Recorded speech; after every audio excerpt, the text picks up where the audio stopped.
Okay. Now, I have the pleasure of calling the President to close the meeting.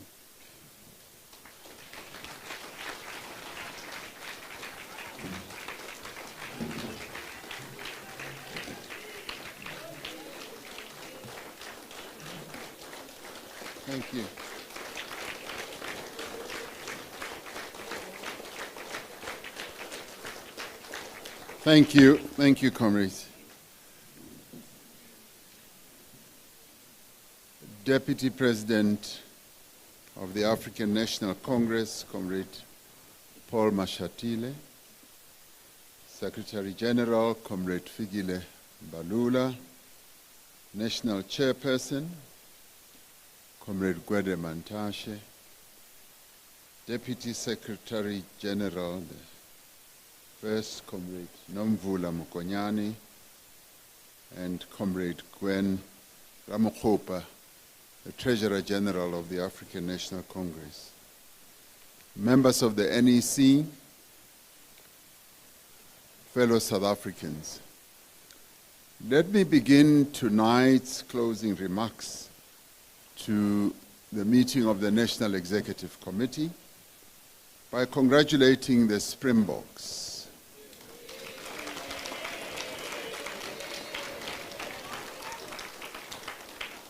whose colors I am donning today and whose emblem I am wearing on my lapel. I congratulate them for an exhilarating victory against France in the Rugby World Cup quarterfinals. I sought to phone President Emmanuel Macron to commiserate with him, but also to inform him, which I will still do, that I will be traveling to France to attend the final match when the Springboks play and win that cup so that I can bring it back, together with them, back to South Africa where it belongs. I also want to congratulate the Proteas, who are also showing a sterling performance at the Cricket World Cup in India. Now, both the Proteas and the Springboks will be facing England in their next fixtures, and they're facing the same country that we are going to play against, and we already know who will emerge victorious in both those matches. So I call on all South Africans to stand united behind both teams and to show tremendous support from all sectors of our society. Sport, as Madiba said, father of our democracy, unites the nation, and it is an important area of promoting nation building and social cohesion. It is when our teams participate in global sporting events that we come to appreciate the progress that our country has made towards the building of our national identity and moving together as one nation, united in our diversity. And it is one thing that unites the nation and raises the mood of our nation, as we saw last night, when I believe that the majority of all of us as South Africans were rooted in our seats, watching television, holding our hearts in our hands, and hoping that the Springboks will win, which they did do proudly for us. This NEC takes place at a time when the world is going through significant change and increasing global instability due to a confluence of different factors, including escalating conflicts and climate disasters across several parts of the globe. The world is still reeling from the devastating impact of the conflict between Russia and Ukraine. This war still rages on and there is no end in sight. The ANC reiterates its call that the war should come to an end almost immediately through a peaceful dialogue, which we are supporting fully. As we have said before, we have all been affected in varying degrees by this war. Most recently, we have also witnessed the unprecedented escalation of the conflict between Israel and Palestine. The ANC-NEC has condemned, in the strongest terms, the brutal killings of civilians by Hamas. The ANC also has been perturbed by the genocidal and atrocious activities of the State of Israel, which are being directed indiscriminately at Palestinian citizens, shutting them off from all forms of livelihood. On Saturday, we conveyed our condolences to the affected citizens on both sides, may I add, of this conflict, and called for the immediate cessation of these hostilities and a return to negotiations along the two-state solution option. The NEC reaffirms the long-standing support for and in solidarity with the oppressed people of Palestine and calls for an end to the occupation of Palestine, which is against United Nations resolutions. The State of Israel should immediately end the siege of Gaza so that water, food, energy, medical supplies, and fuel can reach the civilians in the Gaza Strip. As the governing party, the ANC will ensure that the South African government works with international community organizations towards an inclusive process that produces a viable Palestinian state existing in peace alongside the State of Israel, based, as we have always said, on the 1967 borders. The NEC is firmly of the view that the only way to end the cycle of violence and retribution that has lasted some 75 years is a just and peaceful settlement in that part of the world. The ANC will continue to advocate for the peaceful resolution of all conflicts around the world, as we have always insisted and asserted. We also witnessed extreme weather events in many parts of the world and in our own country as well, which continue to cause serious catastrophes, leading to the displacement of people and disrupting the availability of resources such as food, energy, as well as water. The NEC appreciates the work that is currently being done by the government in improving our capability to respond to such disasters because of climate change in various parts of our country. The NEC applauds the negotiation positions that our government has taken in the international fora that seek to build mitigation strategies such as climate-smart agriculture, water saving, alternative energy sources, and ensuring the continuous public education to empower our people to mitigate, prepare for, and prevent climate disasters. All these events adversely affect the world economy, which was beginning to show early signs of recovery post-COVID-19. The NEC spent 3 days receiving reports from government and government deployees and discussing integrated interventions to address issues such as load shedding and the electricity crisis that our country is going through, ramping up the implementation of the economic recovery and reconstruction plan, including improving infrastructure and logistics, strengthening the fight against crime and corruption, and enhancing border security, addressing problems in local government to improve the delivery of basic services, and measures to mitigate the cost of living. The NEC reflected on the impact of the Economic Reconstruction and Recovery Plan program, an intervention announced by the government as part of rebuilding the economy in response to the COVID-19 pandemic.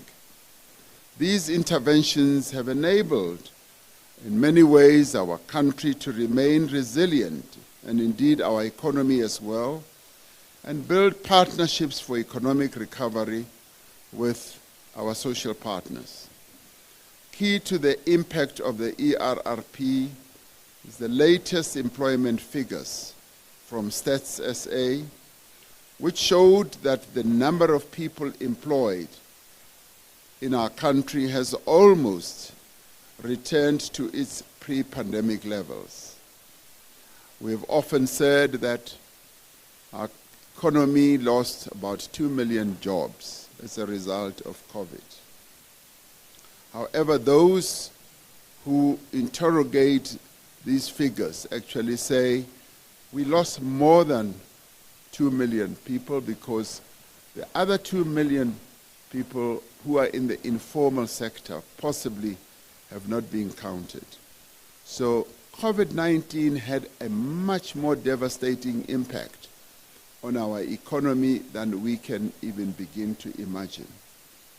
So when Stats SA says that the employment levels in our economy have returned to pre-COVID levels, meaning that we've got 16 million people employed who are in formal employment, it does show that indeed our economy is resilient and that we have returned to pre-COVID levels. The NEC expressed deep concern that ordinary South Africans, however, continue to feel the impact of high food prices and continuing rise in fuel prices. Most recently, the Competition Commission found that local retailers have not been passing on cost reductions through falling producer prices to consumers. The NEC urged the government to engage the retail sector to work together in ensuring that our citizens, and in particular working people in our country, are cushioned from the continuing raising or rises in prices. The NEC noted the impact that avian flu has had to the poultry industry, as well as consumers, and however applauded the interventions to curb the spread of the disease, to fast-track the import permits, to enable the importation of table eggs and fertilized eggs, to evaluate the registration of vaccines for H5 and H7 strains, and also to explore the feasibility of import rebates. Dealing with the current fiscal pressures through a combination of fiscal discipline and a growing and inclusive economy was one of the key areas of discussion by the NEC. The NEC received a report from our deployee, who is Minister of Finance, Comrade Enoch Godongwana, on the fiscal situation or position of our country at this point in time. The NEC is reassured that South Africa is not running out of money. the fiscal pressures that our country faces stem fundamentally on economic challenges of slow and jobless growth. Instilling discipline as an important measure is important for us to take decisive steps to grow the economy. Fiscal discipline is not the same as imposing austerity measures that will undermine our developmental agenda. Accordingly, the NEC encourages government to continue with the implementation of the reforms that we have embarked upon, in particular in areas such as energy and logistics, which are important key drivers to our economic growth. The NEC, while noting revenue shortfalls and related rising debt levels, urged government to exercise fiscal discipline in a manner that does not compromise the priority areas adopted by this ANC-led administration. Our country has turned a definite corner as far as our electricity or energy security is concerned, particularly in relation to load shedding. And the levels and the frequency of load shedding are expected to improve during the fourth quarter. This is largely due to the return of the Kusile units to generation once again. It is also due to the embedded generation by private household and businesses, as well as the demand management, which will be adding much needed capacity to the grid in the form of the megawatts that our entire energy or electricity generation requires. The NEC highlighted the need for urgent extension and investment in our transmission grid through new as well as innovative methods of funding, so that we can speedily ensure that the renewable energy projects that are being installed in the Northern Cape, in the Eastern Cape, and the Western Cape can be brought online, so that they do not become stranded electrons. The NEC advised the Minister of Public Enterprises to urgently attend to the hardships that many of our people are subjected to through the overloading and sabotage of transformers in our townships. Concern was expressed that some communities have faced years without access to electricity because the transformers that are meant to transmit electricity into their homes have either been overloaded or sabotaged and have blown up. The NEC is aware that Eskom and municipalities will be approaching this matter in a holistic manner, particularly in Gauteng, where the government of Gauteng has taken steps which will include, together with Eskom, invest in new transformers, to deal with illegal connections, to tighten security, to prevent theft and sabotage of transformers, and the installation of smart prepaid meters to ensure better revenue collection and demand management. We call on communities to continue with energy-saving interventions in order to ensure that electricity is available and that when new infrastructure is installed, it continues to function and it is protected. The introduction of the Electricity Regulation Amendment Bill in Parliament, having been processed by Minister Gwede Mantashe through the Department of Mineral Resources and Energy, is indeed a milestone in the transformation of our electricity sector. This will bring our country into line with international best practice, and more importantly, it will establish the institutional foundation for a sustainable as well as an affordable supply of electricity into the future.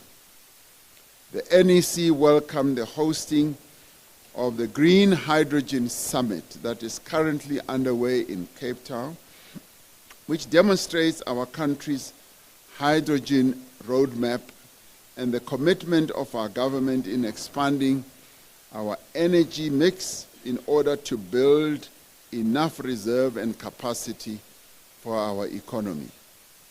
We call for a greater push for reform and rejuvenation of the logistics sector, which has been under pressure for quite a while.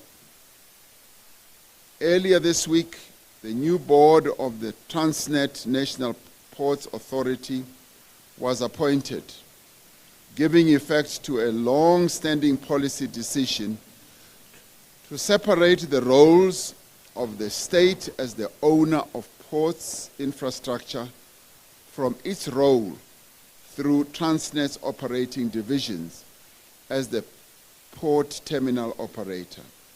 This will improve the competitiveness of our ports and enable greater investment. Consultations are taking place on a new freight logistics roadmap, which will outline actions to enhance efficiency and competition and enable greater public and private investment. This process is being led by the Minister of Transport, Minister Chikunga. The NEC applauded the progress that has been made by government in improving the passenger rail. This includes upgrading and rehabilitating of passenger rail infrastructure, the aspect of signaling, also rebuilding of bridges and train stations. Progress is being made in this regard, and Minister Chikunga gave a report on the great progress that is being made as we open or reopen passenger rail corridors throughout many parts of our country. Progress is also being made in improving the security of our trains and the recruitment of peace officers to prevent vandalization. These improvements will ensure affordable transportation for our citizens. And in some cases, the costs that our people have had to bear by not using trains runs into thousands of rands. And when the trains return and when they start running again, we find that the costs reduce quite significantly. And this is an important aspect of the progress that we are making. The NEC noted that government is actively leading this effort in collaboration with business and other social partners. Some have expressed the concern that these reforms that are currently underway, particularly where our government-owned entities are working with the private sector, are processes where we are privatizing parts of our state-owned enterprises, particularly as in Eskom or Transnet. This is clearly not the case. We've been clear that South Africa's port, rail, and electricity infrastructure are strategic national assets and will remain in public ownership. By enabling private sector participation in specific areas of energy generation, transmission, freight, rail, and port operation, subject, of course, to stringent regulations. Through this, we are mobilizing much-needed investment in the country's economic infrastructure. Such investment will make a significant contribution to our efforts to ensure a secure supply of electricity and to export our minerals, agricultural products, and a number of other manufactured goods as well. So we see this as an enabling process. By restructuring our state-owned entities and by mobilizing new investment, we will help to improve their financial position. We will also enhance their performance and increase their competitiveness. We will enable our SOEs to better fulfill their economic as well as social and developmental mandates. The NEC commends the work that our government is doing in strengthening economic and social relations with a number of countries in our region, on our continent, and around the world. A number of binational agreements and state visits held thus far has translated into agreements that will usher better trade benefits for our citizens. The improved market access that has opened opportunities for various industries in our country will further contribute to job creation. The BRICS summit that we hosted in August was a milestone in the history of the BRICS countries. The economic relations that are forged through our participation in BRICS are important for our drive for greater investment and trade.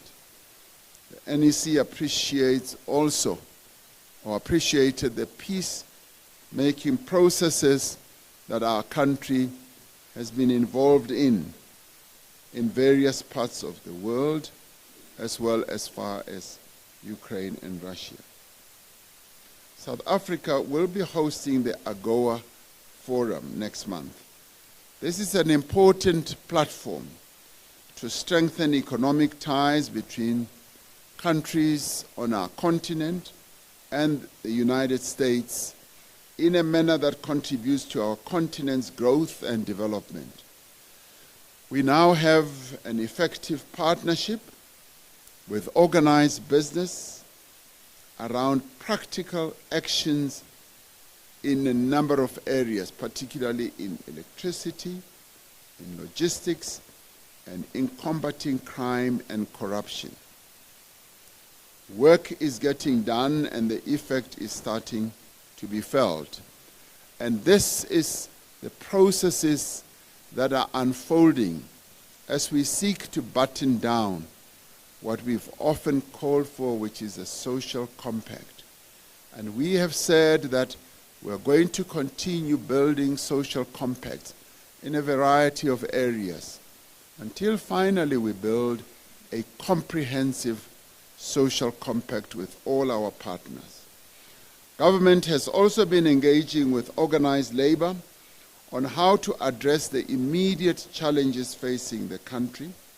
There have been interactions with relevant unions in the energy and logistics sectors in particular, but we are continuing to discuss how we can have a much more effective collaboration with the unions, and I will be having, together with our ministers, a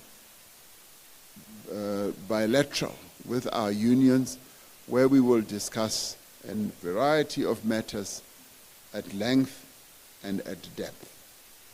It is through practical cooperation amongst social partners, by working together to effect change, that we will forge a meaningful social compact. The reforms that we are seeing are not limited only to the economy. They are taking place in areas such as our fight against crime and corruption, In line with the resolutions of our national conferences, we are rebuilding our law enforcement and prosecutorial capabilities. We are also taking practical steps and measures to strengthen the fight against corruption as well. We will continue to implement the recommendations of the State Capture Commission by, among other things, strengthening our public procurement processes, making the National Prosecuting Authority Investigating Directorate permanent, and undertaking consultation on strengthening whistleblower protection. At the same time, action is being taken against the alleged perpetrators of state capture. Several cases are now in court involving dozens of accused individuals and companies. Billions of rands of stolen funds have either been frozen or recovered. Bodies like the NPA, the Hawks, SARS, which is a tax collection agency, and the SIU are extremely active and increasingly effective. The recent newsletter by a renowned analyst, J.P. Landman, gives an outstanding objective analysis on how we are making progress in dealing with corruption and re-establishing a capable state. Crime remains a major concern for our people and is an area where we are consistently criticized for not doing enough.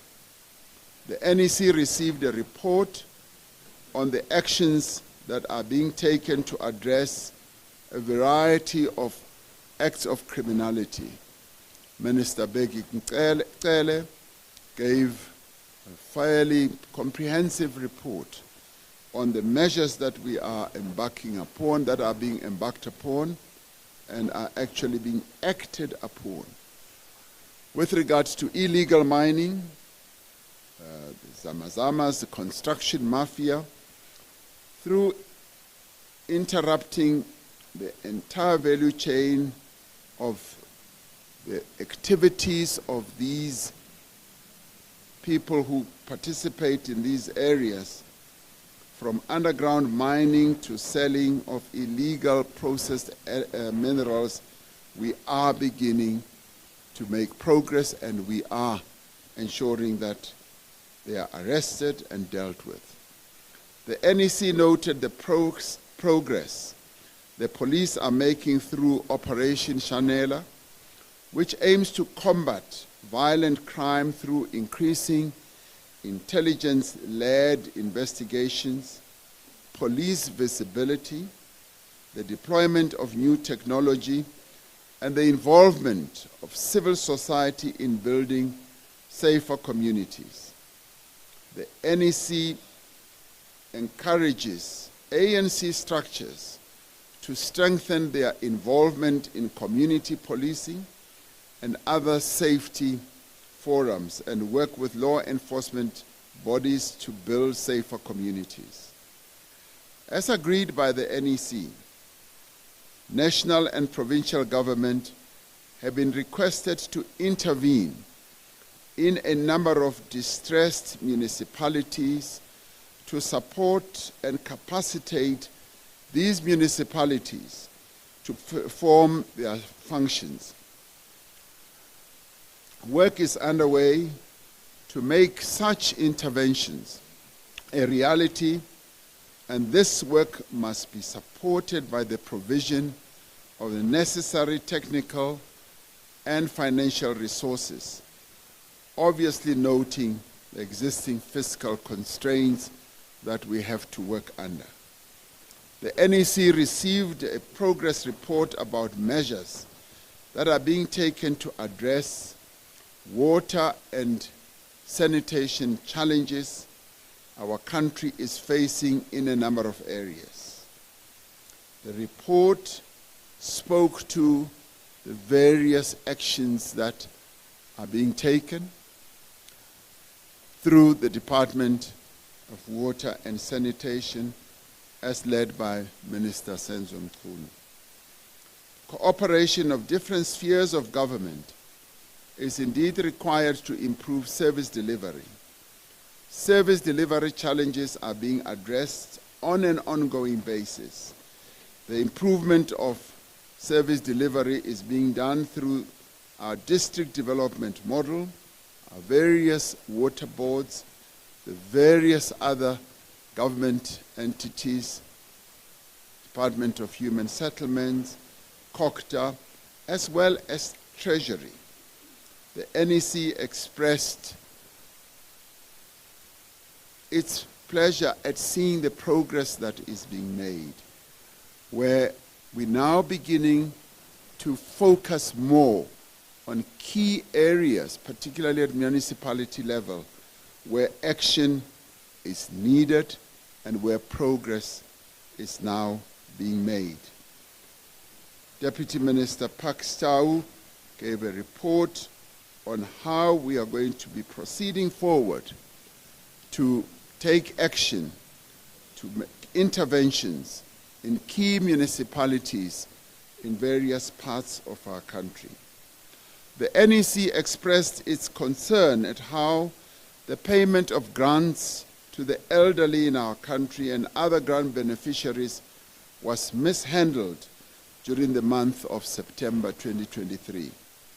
The NEC, however, welcomed the report from government that the bottlenecks that had emerged with regard to these payments have been resolved, and the IT systems are now being streamlined to ensure that during the month of October and going forward, beneficiaries will receive their grants. The NEC welcomed the signing of the Land Court Bill by the President. This signing into law of this legislation will bring stability by ensuring that we will now have full-time judges that can preside over land disputes in our country. The ANC 2019 manifesto review process that has been underway has manifested itself through engaging with our people throughout the country, where we've also involved accounting. We've made a key feature of this process, accounting to voters across the country on the commitments that were made by the ANC in the 2019 elections manifesto. The reports and facts put forward in our manifesto review are being checked by independent organizations such as Africa Check. According to Africa Check, more than 95% of the facts checked were found to be accurate. In addition, the 2022 census that was recently released reinforced a number of the things that we said or the claims we made in our manifesto review, and proved that the ANC-led government has achieved a great deal in improving the lives of South Africans. We do not have time now. We do not have time now to enumerate the number of areas where the ANC-led government has brought about a great deal of improvement in the lives of South Africans. The NEC has welcomed the work being done by ANC structures across the country to rebuild and to renew the ANC on the ground. The reorganization and strengthening of our headquarters, Luthuli House, has given a new lease of life to the African National Congress. There's now dynamic energy and strategic capacity in our organization that has been engendered. Luthuli House office, as led by the Secretary General, has been so well re-energized and is leading the process of renewal and has become a critical element in the renewal process in our organization. This is in line with implementing the decisions of our past conferences, and recently the conference in 2017 and the conference that was held in 2022. The visit by the NEC and NWC to provinces is helping us to redirect the energy and focus of the structures of the ANC on the ground on practical issues such as service delivery and developmental interventions that need to be taken from local government right through to national government. Fully functional leagues of the ANC committed to the cause of our people are critical to our organization. We depend on our leagues to fulfill their distinct and important roles in our movement. The ANC Women's League is a crucial formation for mobilizing the women of South Africa from all walks of life to the cause of our movement.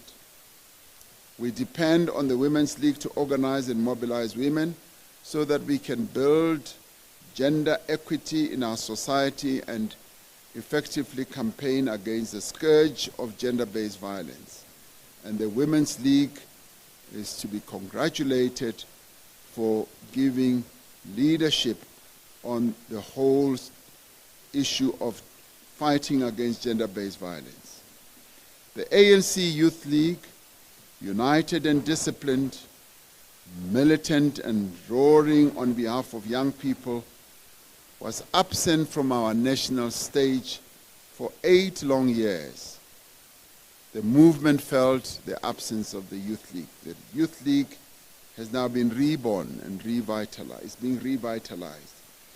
The ANC NEC called on the ANC Youth League to move with speed to address the concerns of young people. In particular, this ANC called on the Youth League to focus on re-establishing progressive student structures in tertiary institutions across the country. The NEC emphasized that it is an organizational priority to establish effective progressive structures amongst the future intelligentsia of our country. So the process of having held successful conferences for the Women's League and the Youth League, and as I will talk now about the Veterans League, these are important markers that demonstrate that renewal in the African National Congress is underway.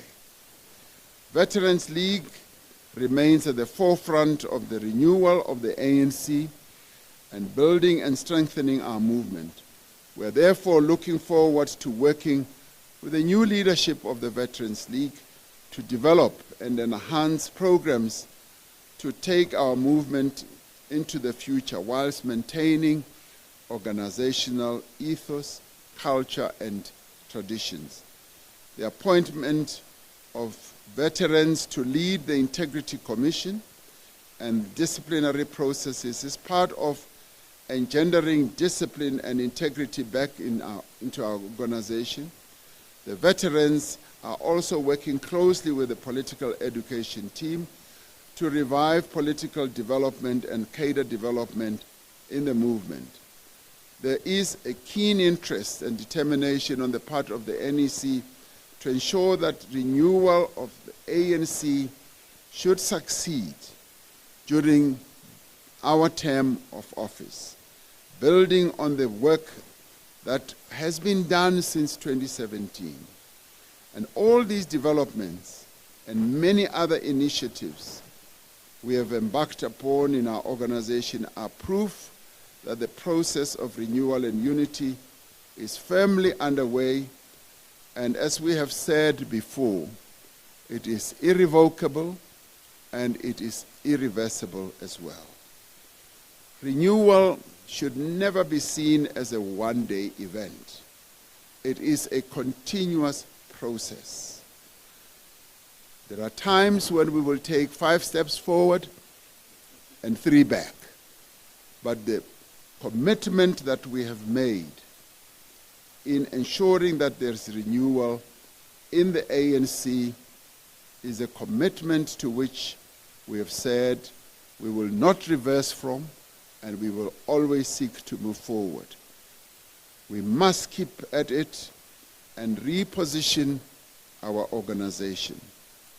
I want to end by saying that this was a most successful NEC meeting, which was underpinned by a great spirit of camaraderie, great exchange of views, but not only views, but great suggestions and recommendations, and this clearly displayed a continuing spirit of renewal and unity within the African National Congress.